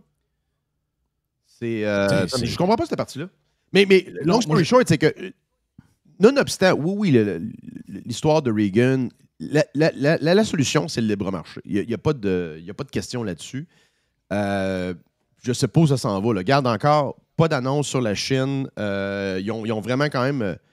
Ils ont mis beaucoup d'emphase sur le voyage, que ça allait régler. Tu sais, les marchés ont quand même pricé. Il y a eu un de-risking du marché par rapport à un potentiel deal qui allait enlever cette épée de Damoclès-là, parce que ça demeure que depuis un an, on ne fait que repousser l'échéance là, du deal avec la Chine. Tu te rappelles là, de ça? Là, c'est toujours... Oui. On repousse. Donc, tu sais, la stratégie de Trump à l'heure actuelle, ça a fonctionné parce que tout le monde fall in line. Les tarifs puis les menaces commerciales, si tout le monde s'effondre, c'est comme au poker. Si tu bluffes puis tout le monde fold, la stratégie marche. Sauf que nous, on est un peu dans la situation inverse. On n'est pas capable de bluffer puis on n'a pas de main. Le Canada n'a aucun levier pour menacer les États-Unis. En fait, le Canada n'a que des concessions à faire. Ça, c'est plate, là, pour les nationalistes canadiens. Il y a du monde qui pense encore qu'on va mettre quelqu'un d'autre puis ça va être différent. Ben, la réalité, c'est que Poilievre aurait été là, ça aurait été probablement pas mal la même affaire, parce qu'on n'est pas prêt à faire les concessions qui sont nécessaires pour arriver à un deal. Et en passant, la doctrine de Trump à l'heure actuelle au niveau du trade, là, au niveau des relations commerciales, ça va être poursuivi par les démocrates. Okay? C'est pas quelque chose... Là, ce qu'on voit à l'heure actuelle, c'est l'effondrement de l'opposition à Trump sur la scène internationale parce qu'ils avaient parié, le Canada faisait partie de cette coalition-là, que tout le pari des tarifs et de la guerre commerciale de Trump n'allait pas fonctionner. C'est-à-dire qu'il allait se buter à une espèce d'alliance. Les États-Unis allaient perdre des parts de marché. C'est pas ça qui se passe, là. Oui, marginalement, oui, le monde achète moins de whisky, mais who gives a shit, là? Tout le monde accepte les termes avec un gun sur la temple. Regarde, l'Europe a accepté 15% across the board. Puis les pays, à l'inverse, les pays qui sont dans les bonnes grâces de Trump, eux, tu sais, comme, regarde, l'Italie, l'Argentine, Farage qui s'en vient en Angleterre va avoir le champ libre avec la Maison-Blanche. Tous ceux-là ne sont jamais concernés par des menaces de tarifs. Puis ça a été pendant longtemps, là, que vous l'aimiez ou pas Trump, enlever le personnage, la relation avec les États-Unis, de plaire à tout prix aux partenaires américains, ça a été pendant très longtemps le consensus canadien, across the board. Le but, c'était de préserver cette relation-là. Et ça devrait être encore le cas. Que vous aimiez ou non Trump, on devrait être le premier partenaire des États-Unis. Le Canada aurait dû être le premier à signer un deal avec les États-Unis. On aurait dû se revirer de bord, il serait venu au Canada. D'ailleurs, la première visite officielle d'un président, ça a historiquement toujours été au Canada. C'est plus le cas depuis Trump. Pourquoi? Parce qu'il n'y a pas de lien qui a été tissé. Il a été démonisé tout de suite au début. Mais tu vois juste la manière qui a été reçue au Japon. sais, la nouvelle PM japonaise. L'histoire du poteur de golf, de celui qui a été... Diplomatie 101, Jeff. Regarde au Qatar, les dromadaires dehors, la flotte royale, les chasseurs. Trump, il est facile à impressionner. C'est le leader, c'est probablement le président des États-Unis le plus facile à gérer de l'histoire de l'Union. Je comprends pas que vous ne comprenez pas ça, là. Tu fais un show, tu mets des F-18, tu l'amènes au gars. C'est hyper facile à gérer. Les bâtons de golf du gars qui s'est fait... Les bâtons de golf de l'ancien PM qui s'est fait tirer, là. À B. Ah oui, qui était son ami. Donc, justement, c'était son chum. C'est son chum de golf. C'est ça, c'est un maniaque de golf. Et là, mais pendant que Trump n'était pas président des États-Unis, Trump jouait régulièrement avec à Palm Beach. Il restait en contact avec lui. Puis ce monde-là, en passant, c'est ça aussi les paris politiques. C'est quand la personne est à son plus bas, il y a des gens qui sont restés autour de lui. Que vous aimiez ou pas cette réalité-là, Trump s'est représenté, Trump a gagné avec une majorité across the board, là. C'est un revirement politique majeur qui va façonner la prochaine décennie. Parce que là, ce que le commun des mortels ne semble pas comprendre, puis la réalité, mais toute la faune médiatique ne semble pas comprendre, c'est que ça finit pas en 2028, là. C'est après, ça va probablement être Vance, ça va être la prolongation de ça. Ben, là, il a annoncé Vance Rubio. Il dit, là, je vous rêve en couleur, là, je suis bien flatté de tout ça. 3e mandat, il y a peut-être un moyen de le faire. Je me présente comme vice-président. Vance est là, c'est une folerie. Là. Il dit, il dit le prochain ticket, il dit, puis là, attendez-vous à ce que dans la campagne électorale, Trump va être là, tout partout. Là. Ah oui. Mais il a dit dans l'avion, il a dit à tout le monde, non, il dit, ça va être Vance avec Rubio comme vice-président. Là. Il dit, c'est ça qui s'en vient. Puis là, tu as Vance, Rubio. Puis là, on voit que les leaders forts du Parti démocrate, c'est aussi puis le gars du Vermont. Là. Ouais, puis Newsom, OK, ouais, j'écoute le gars. Les podcasts, ça, il est correct. Mais c'est pas assez fort pour briser le mouvement qui est derrière. Le legacy qui est en train de se bâtir, là, derrière. Puis avec le recul, là, il y a beaucoup d'animosité, puis les boomers capotent, tout ça, mais ça va changer de génération, puis le monde ne se souviendra pas de ça. Là. Il va juste avoir une legacy qui va être bâtie là-dessus, puis il peut avoir un 10 ans encore, peut-être même un 14 ans. Là. Donc, ça va prendre un outsider. Ça prend une nouvelle gang complètement qui arrive des démocrates, puis on les voit pas, ces gens-là. Là. Je sais pas si Jamie Dimon... Ah, puis ça prend un recentrage. Ça prend un recentrage total des démocrates. Ah oui, exact. Il y a trop de monde qui ont quitté le tolérer du monde comme le candidat à la mairie de New York. Là. Ces gens-là devraient être ostracisés par le Parti démocrate. Là. Ben oui. Ouvertement. Là. Ils n'ont pas chose à le parler là, d'ailleurs. Elle aussi est allée au rally. Ah, et aussi, elle est dans la campagne avec tout le temps. Là. C'est du monde qui devrait être... Ça ne doit pas être des gens proéminents là, dans le Parti démocrate. Tant que tu vas avoir ces gens-là qui prennent la place, ça ne va pas fonctionner. C'est aussi simple que ça. Là. Ben, regarde, tu vois que l'ancienne porte-parole de la Maison-Blanche, la fille des îles, là, Karine, qui n'arrête pas de dire noire, lesbienne, c'est elle qui n'arrête pas de le dire. Là, elle est arrivée, les cheveux défrisés, puis elle a fait sa tournée, puis elle, son livre, puis elle a quitté le Parti démocrate. Elle est en train de vouloir bâtir une 3e option, ce qui serait scandaleux. Là, faites-le, puis vous allez voir les républicains pour les 100 prochaines années. Mais ça prouve quand même la déchirure entre les démocrates, appelons-le les démocrates de Bill Clinton, puis ce qui est devenu le Parti démocrate depuis Barack Obama. Là, il y a comme quelque chose qui ne colle plus ensemble. Il y a beaucoup de monde, moi, j'en connais des Américains, que c'était ces électeurs-là, particulièrement dans le Nord-Est. Ohio, Pennsylvanie, New York, c'était des genres d'électeurs économiques démocrates, mais un peu conservateurs sur les questions sociales, mais pas tant que ça. Pas comme le Sud. Ben, ces gens-là ne se retrouvent plus au Parti démocrate. Là. Ces gens-là sont 100% en arrêt de Trump. Ben, ce qu'on entend dans le show à Bill Maher, là, ça, c'est... Tout le monde dit « Ah, OK, ouais, il est en train de virer de bord. » Non, ça là, ce que ce gars-là fait, je comprends, c'est un comédien, mais il fait ce genre d'émission-là à HBO depuis toujours. Mm-hmm. C'est un vrai démocrate. Vous ne pouvez pas me dire que ce gars-là n'est pas un vrai démocrate. C'est les démocrates qui sont devenus pas démocrates. C'est pas lui qui n'est pas démocrate. Exact.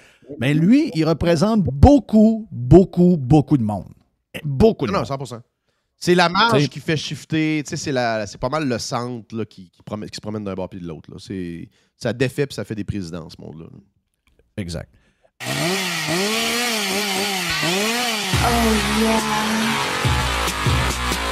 OK, Joe Hamel, aujourd'hui, 24 minutes extraordinaire. Si vous en voulez plus sur Prime, c'est demain. OK? 1h40 total demain. 1h40 sur la version Prime. C'est très, très freestyle, très ad-lib. On s'amuse avec Joe, on a beaucoup de plaisir. Une tonne de sujets. Donc, allez sur radiopirate.com pour vous inscrire. Première semaine, elle est gratis. Juste du bon stock. Every hour. Du bon stock. Radiopirate.com. Get pirate or get out. Pirate. Radiopirate.com. Oh. Hit me. Il y a une petite boîte. Il y a une petite boîte. Hit me. Il y a une petite boîte. OK, Jerry, qu'est-ce qu'on a dans la Yes. boîte? Version... c'est pour tout le monde aujourd'hui, la boîte. C'est pour le Prime et le Live. Mais la boîte est présentée par Nassi. Oui! Nassi Lab et Clinique en fertilité. Donc, pour certains couples, avoir le projet... On va avoir des enfants, mais ça ne se passe pas comme prévu. C'est plus long. Ben, c'est là qu'il faut consulter Nassi. N-A-S-C-I. Donc, c'est nassibiomed.com. Ben, l'équipe est extraordinaire. C'est Lynn et Mathieu. C'est des pirates. C'est des chercheurs experts dans le domaine de la fertilité. Et ils vont vous offrir des évaluations, des tests médicaux qui sont uniques au monde. Les autres, ils travaillent avec des médecins d'un peu partout.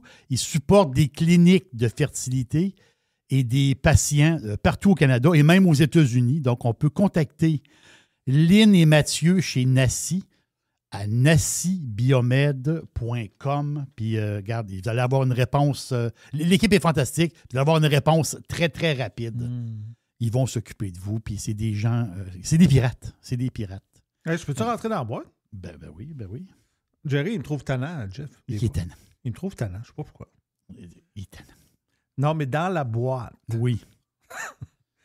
C'est que TVA Sport ont affirmé que le premier match de la Série mondiale, Jays contre Los Angeles, il y a eu 1,6 million de téléspectateurs en français. C'est du stock en temps. Juste boire. Ouais. C'est capoté, hein, pareil? Wow. Très bien. Wow, très bon. Très hot. Une petite nouvelle qui vient de sortir. Amir Merci Kadir. à Trump en passant pour les Blue Jays. Merci. Oui. Et la moitié de la crowd, c'est du Trump bashing. Là. C'est ça. C'est vrai pareil. Ben oui. C'est vrai pareil. Hey, le docteur Amir Kadir, il est docteur? Oui. Mais des fois, on l'oublie, c'est Amir Kadir. Il est infectiologue. Voilà. Donc, il a plaidé coupable. Ben, ça vient de sortir là, il y a quelques minutes. Là. Il a Donnant plaidé de coupable. leçons, ça. C'est monsieur qui donne des leçons à tout le monde. Ça. Oui. Il a plaidé coupable à 12 chefs d'infraction devant le Collège des médecins du Québec 12. en lien avec des traitements. Parce que lui, il donnait des traitements, en parenthèse, controversés. Ah, il peut être controversé, lui, M. Kadir. Donc, ses traitements étaient controversés pour la maladie de Lyme. Tu sais, la maladie de Lyme, les gens qui se font piquer puis regarde, il y en a qui ne peuvent plus fonctionner. Ça veut dire qu'ils ont une faiblesse. Ça veut dire qu'il faut qu'ils dorment beaucoup plus longtemps. Puis, il y a du monde qui c'est vraiment un problème majeur. Mais lui, il y avait un genre de traitement avec des antibiotiques. Donc, un genre de boostage. Là. Donc, il soignait les gens d'une façon différente, si on peut dire. Donc, il a plaidé coupable parce je pense qu'il ne pouvait pas soigner les gens de cette manière-là. J'aime toujours quand les donneurs de leçons passent au cash. Oui. Je ne sais pas si c'est justifié, je ne connais pas la patente. Ils vont probablement trouver toutes sortes de raisons pour dire que lui avait raison et les autres n'étaient pas corrects. Là. Mais ça fait toujours du bien à voir parce que c'est des donneurs de leçons incroyables. Quel monsieur pas fin en passant? Pas un gars très sympathique. Non, il n'est pas fin. Pas un gars sympathique. C'était des traitements antibiotiques à long terme. Donc, il y avait une patente là-dedans qui ne fonctionnait pas. Avec ce qui se fait normalement peut-être dans la science, je ne sais pas comment dire ça. Là, c'est juste un petit aparté. Vite de même. Là. L'ouragan Mélissa. Mélissa. Oui, qui va make landfall en Jamaïque. Voilà. Mais moi, j'ai jamais... La couverture de Mélissa est solide. Là. Non. Inondation catastrophique. Je comprends que c'est pas facile. Là. Ce ne sera pas facile pour une partie de la Jamaïque parce qu'elle va comme passer sur la pointe. Là. C'est sûr que ceux qui sont là dans le cœur, ils vont en manger une. Je comprends. Là. Mais on dirait que c'est drôle l'effet que ça me dit. On dirait que les médias québécois, ils n'ont pas eu. Oui, c'est exactement ça. Donc, ils n'ont pas eu. Là, ils en ont une dans les mains. Oui. Jeff, c'est Mélissa à la grandeur. Inondation catastrophique, destruction majeure, des vents jamais vus. Non, c'est un ouragan, Colis. Mais c'est comme c'est un ouragan de catégorie 5 qui va baisser à 4 puis à 3 au-dessus de Cuba. Puis, regarde, that's the way it is, man. En Jamaïque, ils sont habitués. Là. Ça fait partie de la Jamaïque, ils l'ont déjà vu, là. Oui, je comprends, là. C'est-à-dire, je comprends que la cabane, elle va partir. Il y a des cabanes qui vont partir. Je comprends. Il y a des places que ça va être inondé. Je comprends, là. Mais, tu sais, là, tu vois ici que les médias, puis surtout ici, là, à TVA, c'est une vraie joke, là. Tu sais, à un moment donné, la fille est là, puis elle dit, il va y avoir tant de millimètres de d'eau, là. Elle disait, il va y avoir tant de millimètres d'eau. Elle dit, ça fait 1 mètre d'eau, là, qui va tomber, là. Comment? C'est quoi 1 mètre d'eau? Christophe, 1 mètre d'eau. 1 mètre d'eau, c'est 1000 millilitres. Là. Oui. Elle a dit ça. 1 mètre d'eau, c'est... comment est-ce qu'on peut calculer ça vite de même? Là? Oui. Comment est-ce qu'elle peut arriver avec ça? J'essaie de comprendre. OK. 1 mètre, c'est 100 centimètres. Elle parlait de millimètres. Des millimètres.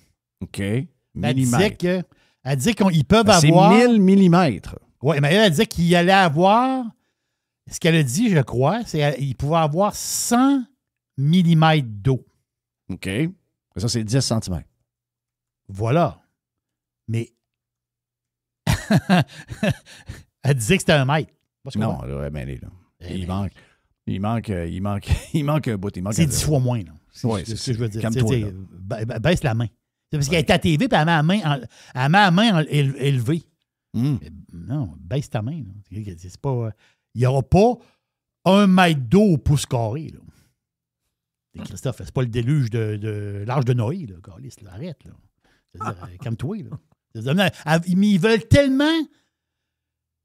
T'écoutes la fille de TVA, elle veut que la Jamaïque s'efface de la carte. Quasiment. Ben oui, c'est sûr. Ils n'ont pas eu de l'été, ils n'ont pas eu de l'automne. Ils sont à bout, là, Chris, on en veut. On veut des feux, on veut des ouragans, on veut des tornades, on veut des affaires, on veut des températures chaudes. On veut vous dire que c'est tout à cause des changements climatiques. Oui, on veut vous dire tout le temps. C'est une gang de fatigants. Il y a un record. Je crois que c'est le record de tous les temps. Comme dépense, là, je pense que c'est ce record qui a été battu, d'après moi. La ville de Mascouche a payé, j'ai vu ça sur le compte X de Princesse Corona. OK, oui. OK. Je me fie au compte X. OK, ça marche-tu? La ville de Mascouche a payé 26 486 piastres. Alors, je comprends que ce n'est pas un gros montant. Là. C'est juste 26 000. Il n'y a pas de record. Non, moi, je trouve que c'est beaucoup d'argent, 26 000. Non, il y a un record. Non, il y a un record. C'est le record des records. Moi, je n'ai jamais vu ça. Là. Tu dis, le pont vaut 1 milliard et... Non. Je lis le record. C'est 26 486 piastres dans le parc. Il appelle ça le parc Bout-en-Train à Mascouche. Il y a un petit parc. Je ne vois pas que c'était un banc calice. Non, c'est une petite balançoire. C'est une petite balançoire 2 places. Arrête. Avec un support en bois. C'est pour ça que nos taxes sont à bout de même. C'est pour ça, c'est... Voyons, je dis une balançoire 2 places. Pour moi, c'est une balançoire 1 place. Ah oui. OK, on s'entend-tu, là? Mais il veut dire, moi, je peux pas m'asseoir avec ma femme dans la balançoire. Tout va arracher. Mais je veux dire, ça marchera pas, là. Mais une petite balançoire avec 2 chaînes, un petit rack en bois, bien simple, bien simple, là, qui tiens la petite balançoire et la ville a payé ça 26 486 pièces. Mais non, ça n'a pas de crise de bon sens. Ça veut dire, tu m'aurais dit 1000 pièces, j'aurais dit c'est un vol. Tu dis ça va coûter 1000. Non, 1000, c'est un vol. Là. C'est un vol pas de cagoule. Là, c'est 26 fois le vol. Là, ça n'a pas de crise de bon sens. Mais c'est ça, les villes. Donc, Mascouche, les gens, ça, c'est vous. Mascouche, vous arrivez à 6,40. Donc, poignée à 40, poignée à 6,40, tout de suite, Terrebonne, boum, ça va au nord. Puis, regarde, je suis maire de Mascouche. Hey, ça serait le fun d'avoir une petite balançoire 2 places dans le parc. OK, parfait, on peut faire des prix. Parfait. Oui. OK, j'ai eu les prix. Bon, ben, donne-moi ça. J'ai hâte de voir. Là, dans ta tête, c'est 2000, 2500 pièces. C'est ça. Là, le gars, le fonctionnaire, il dit, bon, ben, j'ai fait le tour des soumissionnaires, le plus bas, puis la belle. 26 000, c'est ça que tu me dis? 26 400. 26 400. Ben, je suis maire de Mascouche, il n'y a pas de balançoire. C'est pas bien dur, ça, là? Ben, ouais, OK. ouais, ben, regarde, tu peux répondre à tous ceux qui ont fait un prix, allez chier. Quoi? Tu réponds, allez chier, puis tu marques mon nom en bas. Jeff Fillion, maire de Mascouche. Ah ouais, oui, tu le fais là. Il y en a un de la gang qui en vend des balançoires qui vont revenir avec un prix à 5 000. Oui, c'est ça, il va en rebondir. Il y a un gars qui va arriver et il va dire oui, j'ai une solution pour vous autres. Ben oui, voyons. J'en ai eu une balançoire à 5 000. Tu dis 5 000 est trop cher. Ben oui. 4 000. Non. Puis je sais qu'il y a des gens qui sont dans ces patentes. Ils vont tous me dire, ouais, là, il y a des patentes de tarifs. Là, il y a ci, il y a ça. Oui, puis là, le gars qui appose, le gars qui arrive avec le truck, le gaz. Balançoire. C'est ça, les 2 chaînes en métal. Puis là, telle patente. Puis là, le bois monté. Là, c'est du bois traité. Puis là, il y a 1 million de raisons. Là. Mais la balançoire, elle ne peut pas valoir 26 000. C'est comme, je ne sais pas, moi. Je vais au marché central m'acheter 3 pommes. La fille a dit... 26 000 c'est une piscine creusée avec du pavé alentour dans une maison quasiment. Ben oui. Peut-être c'est comme si tu me vendais, tu me vendais 3 pommes 100 piastres. Arrête. Là. Ça marche pas. Là. Tu penses que c'est une joke qu'il veut te faire, mais c'est pas une joke. C'est vraiment mais c'est ça le nouveau prix, mais il n'y aura pas de balançoire. C'est tout. Non, c'est... Après ça, on va avoir un banc à telle place au coin de telle rue, banc à 10 000 piastres. Mais il n'y aura pas de banc lisse. Le monde va rester debout. Tu sais, à un moment donné, tu te dis non, t'es maire. À un moment donné, il faut que tu repasses la facture au monde qui paye les taxes. Tu dis non, il n'y aura pas de balançoire. Les stuff. Facile à comprendre. What's next, mon ami Jerry?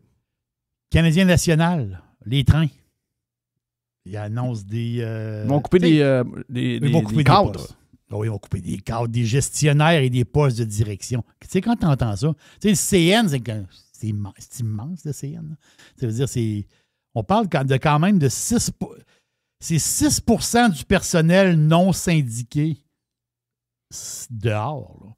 Là. Le grand boss, puis c'est pas moi, vous connaissez mon expression, les boîtes, mais la chronique, sais-tu, je ne sais pas dans quel journal j'ai vu ça, là.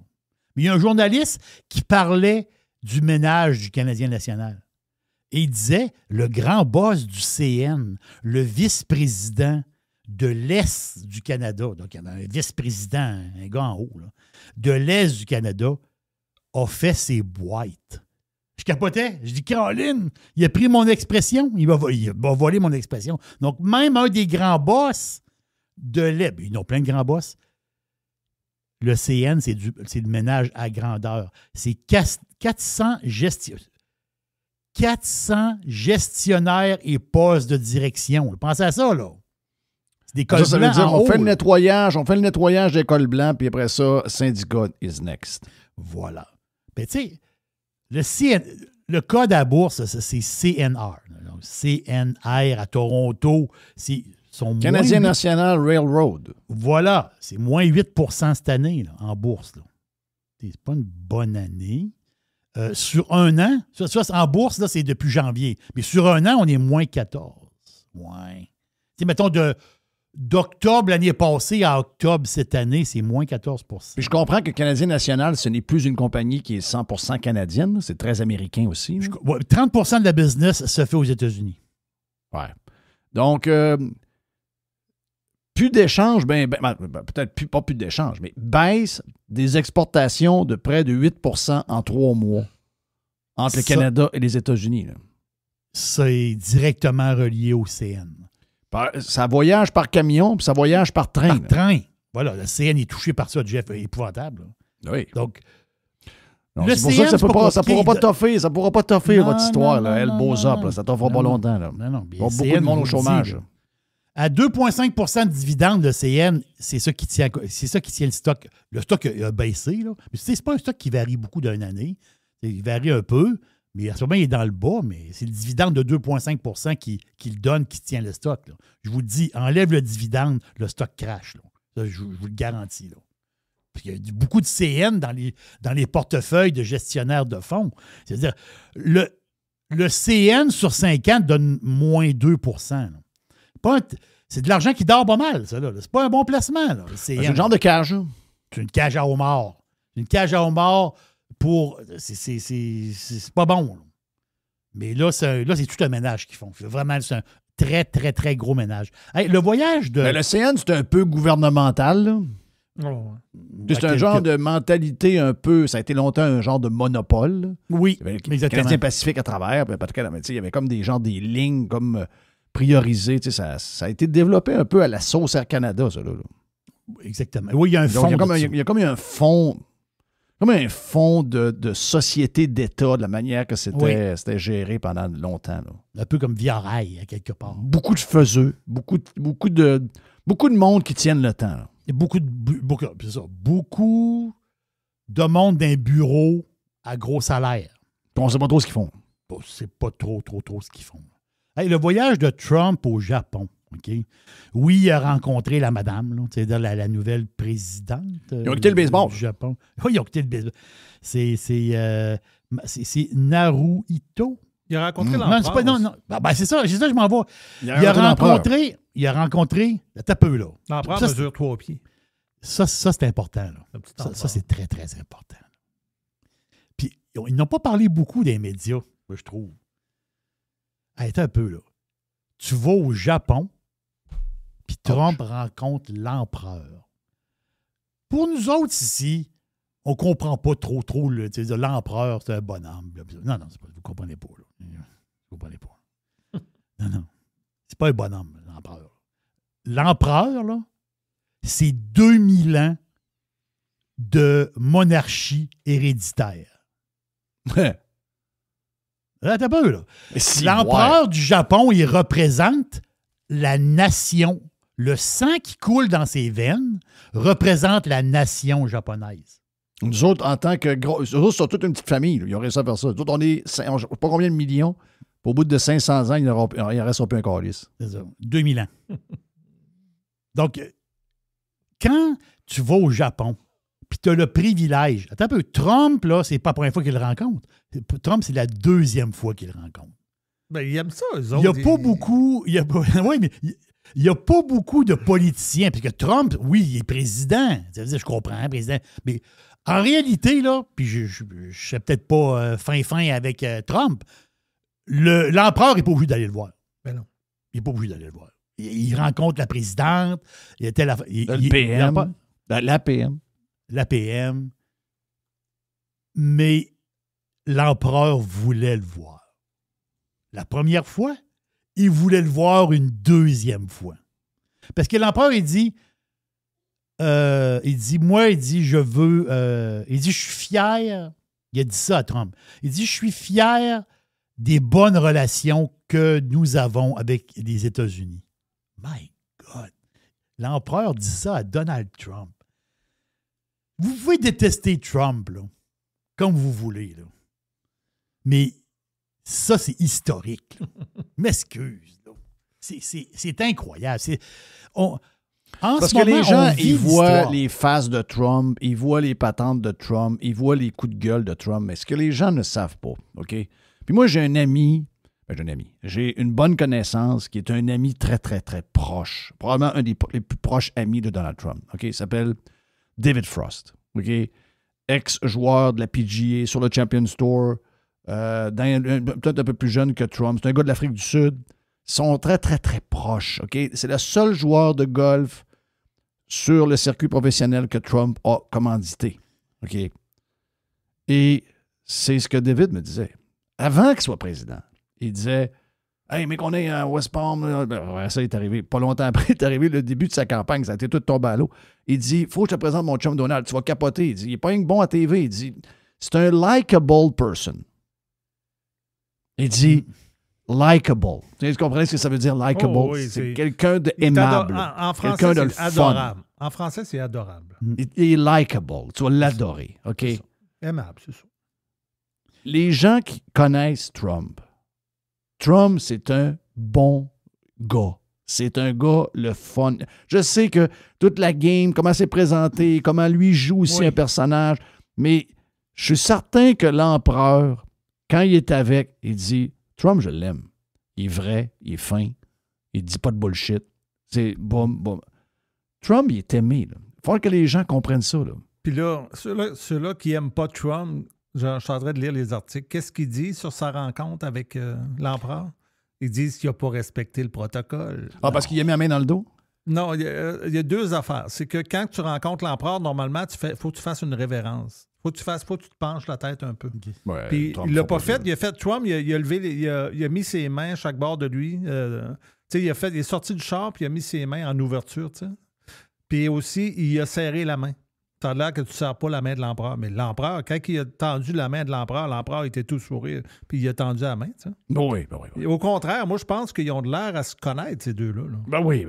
Dans le sens qu'ils ont de l'air il s'était déjà vu une fois. C'était en 2019 qu'ils s'étaient rencontrés la première fois. D'après moi, ils s'envoient des textos. Oui.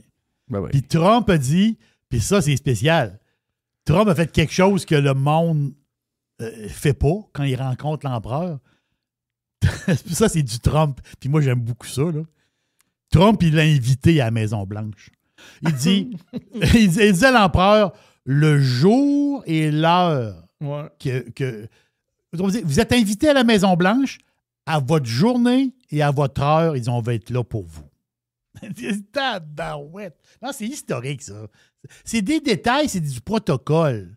Mais on voit que Trump... C'est bien que ça marche. Dans le mais Trump, il a cette patente-là. Je pense qu'on comprend. Il a les affaires de relations. On le voit avec l'Italienne, là, on l'a vu. On le voit avec plein d'autres politiciens.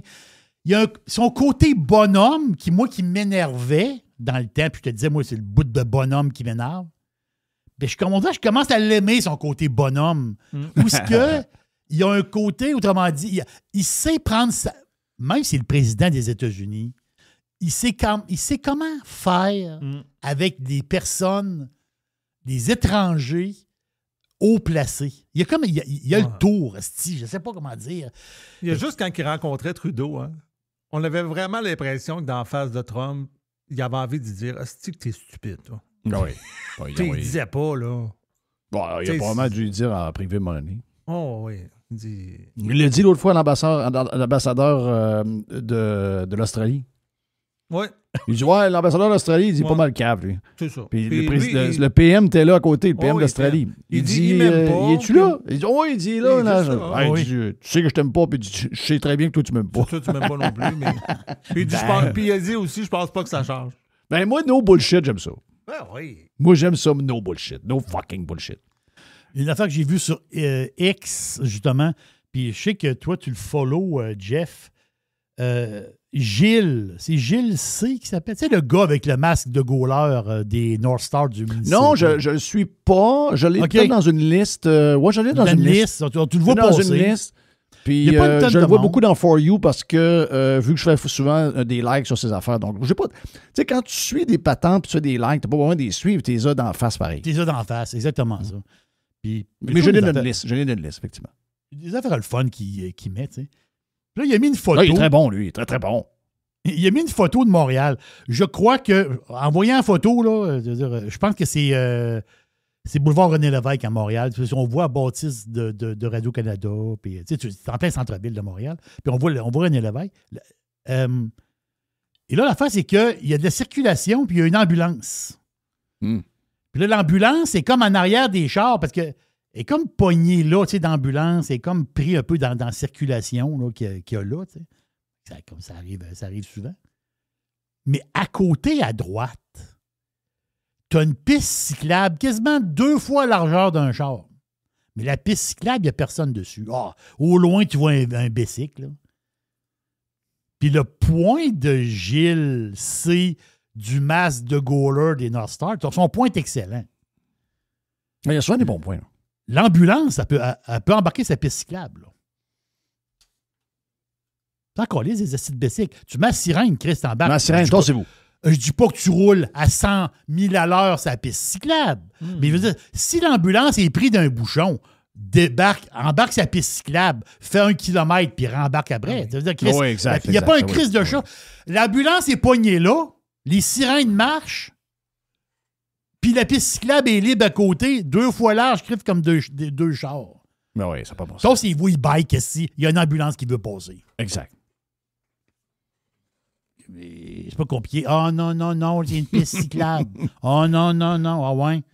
Christophe. Au pire, allez, s'il y en a un qui a sa piste cyclable qui ne se tasse pas, on le pousse. Puis s'il se fait mal, on l'embarque en même temps. C'est tout. On embarque. Non, il remportait 2. Une affaire de char, j'ai vu passer sur le web. C'est. C'est capoté. Tu sais, en France, c'est les plus ingénieux pour voler le monde. Les gouvernements, c'est des voleurs, okay, en partant.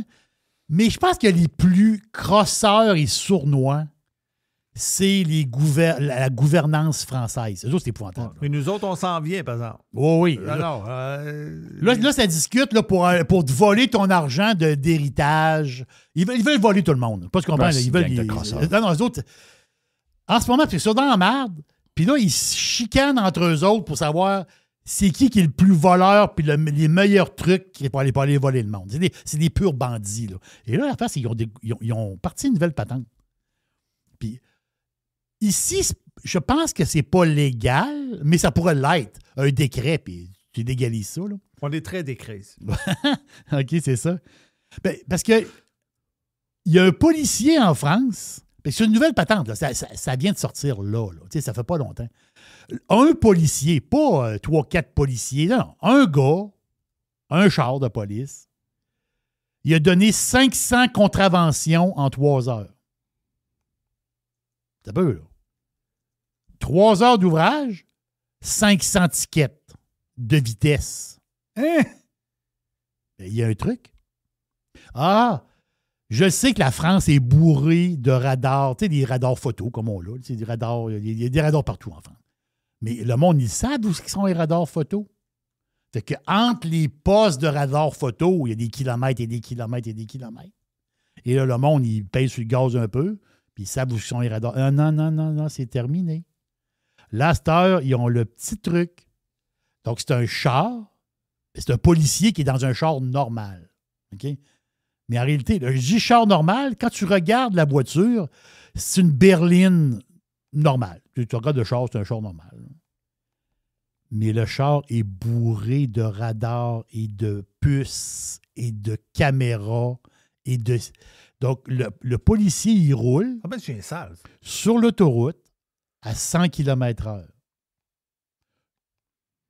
Petit ronron patapon, il est à 100 km/h sur l'autoroute.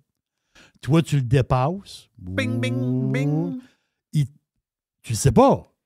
Ils te prennent en photo la plaque. Ils te prennent comme un radar photo, mais comme un radar photo mobile. Ben là, c'est un policier. C'est très mobile. Non, c'est ça. C'est le policier qui se promène en char. Et il y a le gars avec son char. Moi, j'appelle ça une voiture radar, d'une manière. Puis ça paraît pas, là. Les caméras, tout cachées. Quand tu regardes la voiture, jamais que tu peux t'imaginer que c'est un radar. C'est une voiture radar fantôme. C'est une voiture, voilà. Gang de croche. Là, ils vont... Non, ils vont faire ça. Non, Chris, je les déteste. Je déteste. Je les déteste. Jamais appuyer ces salauds-là. Rappelez-vous-en, si boire. Je répète avec ce gang-là, peu importe ce qu'ils font. Mais eux autres, je les aime pas, je suis content. Non, c'est une mauvaise gang, c'est des chiens sales. En 3 heures, 500 contraventions. Cling, cling, cling, cling, cling, cling, cling, cling, cling, cling. Incroyable. Ils ont pris des photos. 500 contraventions en 3 heures. C'est payant? C'est incroyable. Mais moi, je vous le dis, là, la patente le char français, le kit français, ils vont l'amener ici. Là. C'est sûr. Je vous le dis, là. Les salauds. C'est garanti que ça va arriver ici. Ici, on n'a pas le droit pour telle loi ou tel règlement. Non, ils vont changer le règlement. Non. Puis des chars, je dis pas fantômes, c'est des fantômes radars. Ça va arriver ici, là. Puis plus vite qu'on pense, là. C'est payant. Mais ça. Et la boîte est présentée par nassibiomed.com. Est-ce que vous savez qu'il y a un couple sur 8 qui a de la difficulté à avoir des enfants? Comme tu disais, Jeff, la semaine passée, on connaît des couples. Moi, je connais un couple qui ont eu des problèmes pour avoir des enfants pour vrai. Et tu veux dire, ça dure des années. Hein, en fait, compte, c'est tout un... Puis t'embarques dans un système, puis tout ça. Mais des fois, tu es un peu découragé. Lynn et Mathieu, c'est les fondateurs de Nassi. Eux, ils peuvent vous aider dès le départ à trouver pourquoi vous avez de la difficulté à concevoir. Et souvent, le problème n'est pas si compliqué à régler. Donc, Lynn et Mathieu, c'est des pirates. À Nassi, je répète, Nasci, nassibiomed.com, puis ils vont vous répondre avec plaisir. Voilà pour la boîte, Jerry. Thank you, man. Oh. Yeah. Hit me. Il y a une petite boîte. Yeah. Il y a une petite boîte. Hit me. Il y a une petite boîte. Every hour. Juste du bon stock. Radio.